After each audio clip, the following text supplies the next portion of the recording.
Good morning, and welcome to Lesson 7 in our study of the book of Daniel. Today we're going to do chapter 3.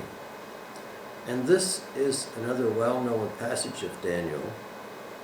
After the Colossus, the vision that Nebuchadnezzar had that Daniel interpreted, this is probably the best known part of Daniel, where Daniel's three friends are thrown into the fiery furnace.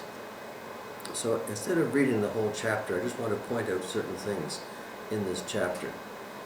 We start off in chapter 3 by Nebuchadnezzar building this huge statue in the plain of Dura.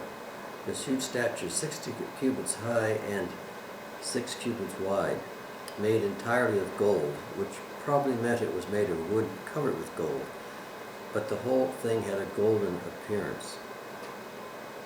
And he called together all of his administrators, all of his governors, all of the people of any importance in the land to come and view this unveiling. And then he gave the order that everyone should fall down and worship the gold image that King Nebuchadnezzar had built, or else they would be put to death. So here we have King Nebuchadnezzar, who in the previous chapter was saying that there was no God except God himself, the God of the Israelites. The king answered Daniel in the last part of chapter 2 and said, "Truly your God is the God of gods, the Lord of kings, and the revealer of secrets." And then he promoted Daniel and his three friends.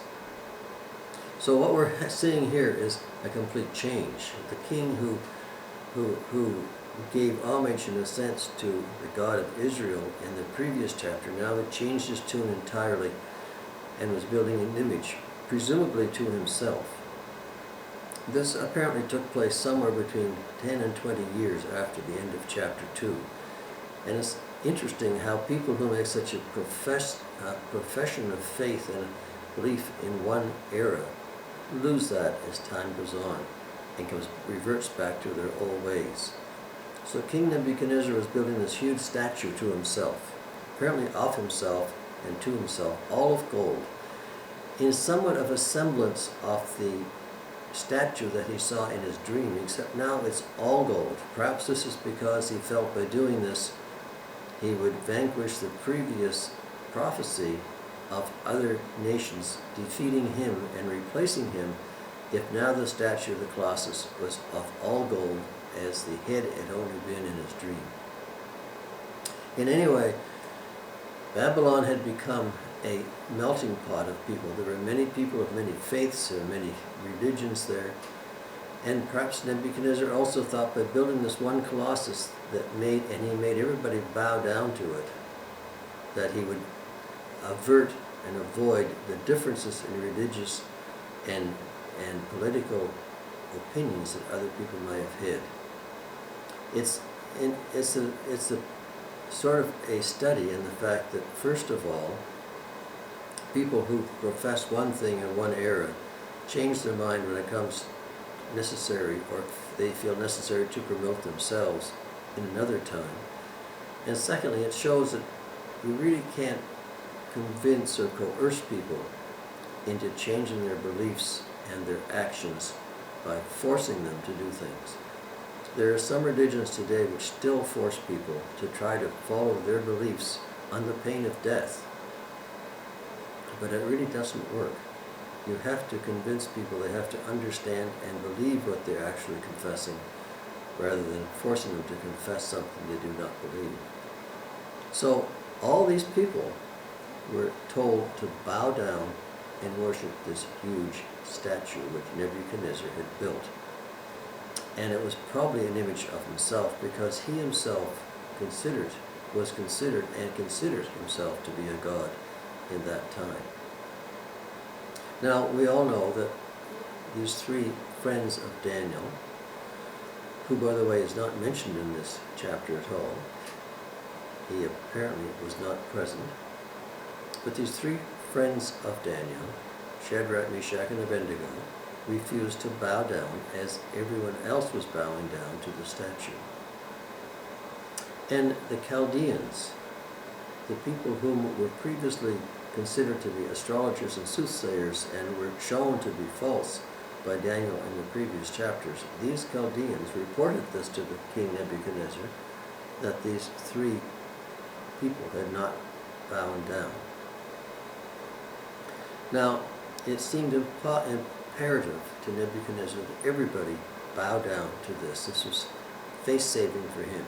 He felt he was the god. He felt he was the one to whom everybody should give homage as the king and as probably as a god. And it's amazing how this happens throughout the centuries. For instance, in 1936, an heir, Wilhelm von Schillenack, who was head of the youth program in Nazi Germany, said this: "If we act as true Germans, we act according to the law of God. Whoever serves Adolf Hitler, the Führer, serves Germany. And whoever serves Germany serves God." And this is sort of the same attitude here. Whoever served Nebuchadnezzar served Babylon, and whoever served Babylon served the God who was Nebuchadnezzar and the God of Babylon. So all these people fell down and worshipped except the three Hebrew slaves, Shadrach, Meshach, and Abednego. Their action was reported to Nebuchadnezzar, who took them in and asked them very bluntly, "Is this true? Is this true that you have not bowed down to the image? And is it true, Shadrach, Meshach, and Abednego, that you do not serve my gods or worship the gold image which I have set up?" Now he should have known from previous times when they refused to eat his food that he offered them, and they refused to accept the fact that he was going to kill all his astrologers and all his soothsayers and all his advisors, that these three people, and probably Daniel too if he was there, would not have bowed down to his commands now to bow down and serve his God. And he said, "Is it true that you do not serve my gods or worship the gold image?" And he gave them again a chance to do this when they heard the sounds of the orchestra, the sounds of the music, and the sounds of the enchantments. And they said to the king, in verse 16, "We have no need to answer you in this matter." We have no need to answer you. "Let it be known to you, O king, that we do not serve your gods, nor will we worship the gold image which you have set up." This whole book of Daniel is really about two things. It's really about God's sovereignty and man's obedience. And these Hebrew slaves, three Hebrew people before, have shown that they would not bow down to the gods of Babylon. And they're now showing it again. And we have no need to give an excuse. "Let it be known to you that we will not serve your gods, nor will we worship the gold image which you have set up." Now, it would be very easy to try to make an excuse. As it said in one of the commentaries, they might have said there is nothing to gain by resisting. Couldn't we do more good by living? It's easy to say this, but in reality we all end to die sometime. But couldn't we just go on living? There's nothing to gain by resisting what Nebuchadnezzar said. They could have said, "We're in a different place. We're in a different place from Judea. We're not in Hebrew land, so when you're in Babylon, do as the Babylonians do. Let's just worship and get it over with." They might have said, "We will lose our jobs and our standard of living if we don't bow down and worship." They might have been concerned about their own status and their own possessions. They might have said, "We are not being called to renounce our God. We're just being called upon to make an effort to show some homage to the king."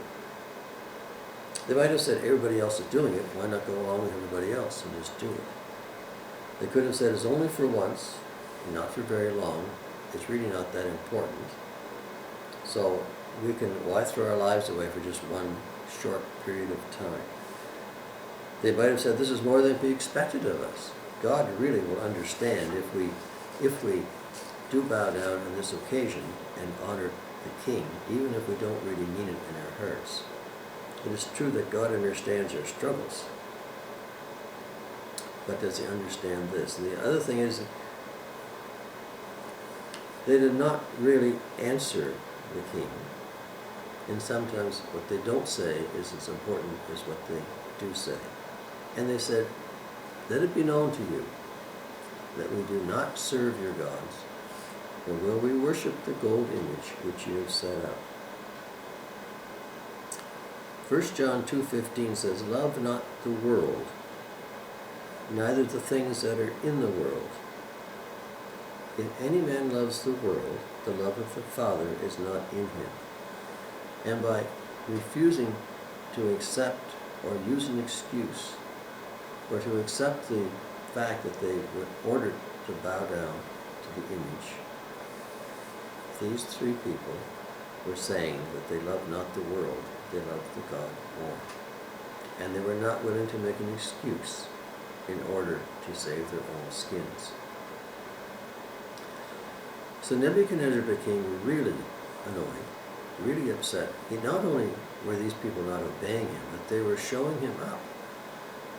They were demonstrating their defiance in the face of everyone else.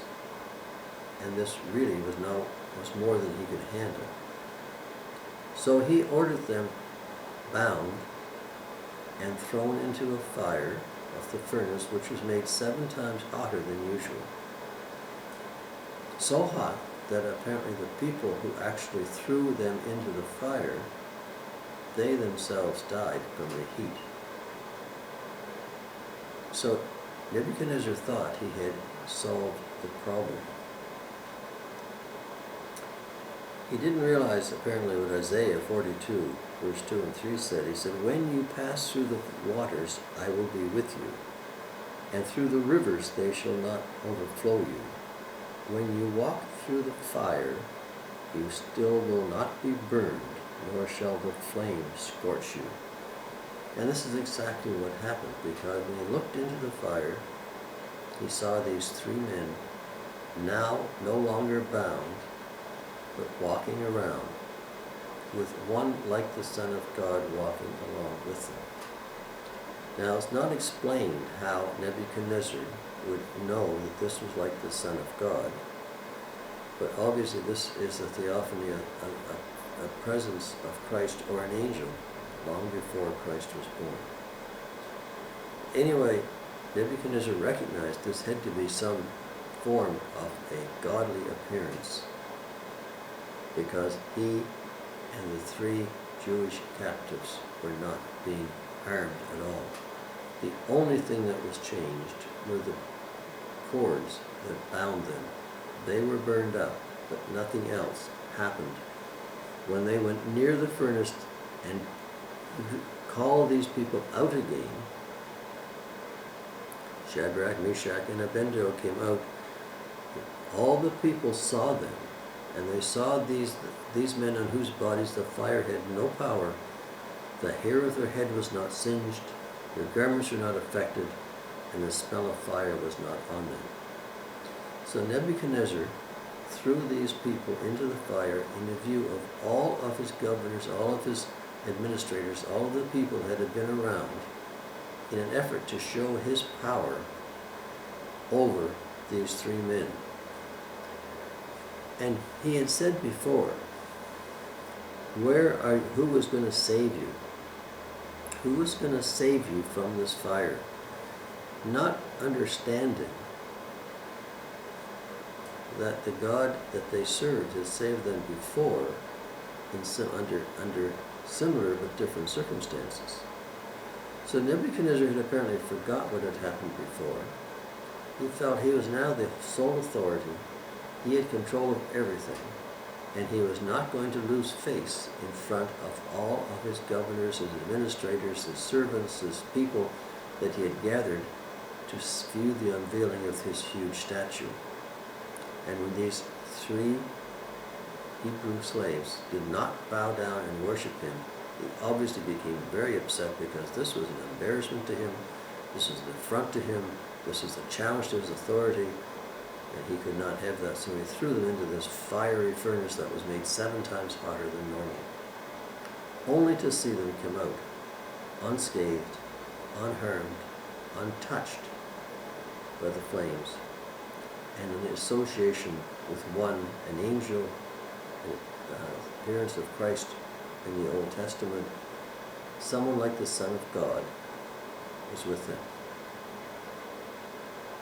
This obviously would be quite a challenge to Nebuchadnezzar. What a surprise. And now he goes back and does exactly what he did at the end of chapter 2. Blessed be the God of Shadrach, Meshach, and Abednego, who sent his angel and delivered his servants who trusted in him. They had frustrated the king's word, they yielded their bodies, and they should not serve nor worship any god except their own God. Therefore I make a decree that any people, nation, or language which speaks anything amiss against the God of Shadrach, Meshach, and Abednego shall be cut in pieces, and their houses shall be made an ash heap. Then they were promoted again. So the God which tried to kill all his astrologers, but did not succeed because of the true God's intervention at the end of chapter 2, now made another big explanation of why his attempt to have these 3 people bow down and worship his image did not succeed a second time. And so he makes another declaration that instead of people who do not bow his image being thrown into the fire, now the people who do not bow to the God of Israel will be cut in pieces. People, autocrats, make these great pronouncements, sometimes changing at the drop of a hat, but believing because they have great power they can make these great announcements without anyone realizing what they are doing. Nebuchadnezzar again has accepted that the God of Israel is the true God, and he now has promoted these 3 men again. In place of punishing them, he has promoted them and has threatened to punish anyone else who does not believe in the true God. What we have here is a true example of what obedience to God can do, and what people try to do to break that obedience. And the question is, if man is to be obedient to God, do we have anywhere near the same capacity of belief and of following God's directions and following the true God as these 3 men did? I don't think any of us do today to the same extent, but there are martyrs all over the world to die for their faith in God. It's hard for us in this vicinity, in this era, and in this culture to understand how that could happen, but the time may be coming when we may find out more definitely how true that is in other places. Do we have the courage to do anywhere near what these 3 men did? That's part of the question and part of the whole study of this book of Daniel. It's a study of God's true sovereignty over everything and of man's need to be obedient to him.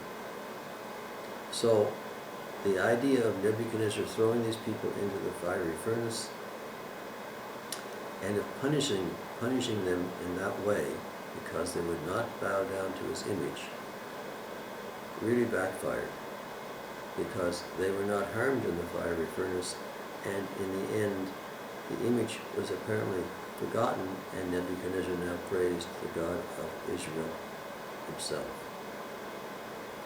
Things can change when we have the guts and this courage to stand up for what we truly believe in. So This really is the story of chapter 3, and this ends chapter 3. And the king now promotes Meshach, Shadrach, and Abednego in the province of Babylon. He is now saying that people who do not follow the true God will be destroyed. We'll have to see what happens in the next few chapters. That's the end of chapter 3. However, next week we'll get into chapter 4. Thanks for watching, and I hope it was enjoyable to you. Bye for now.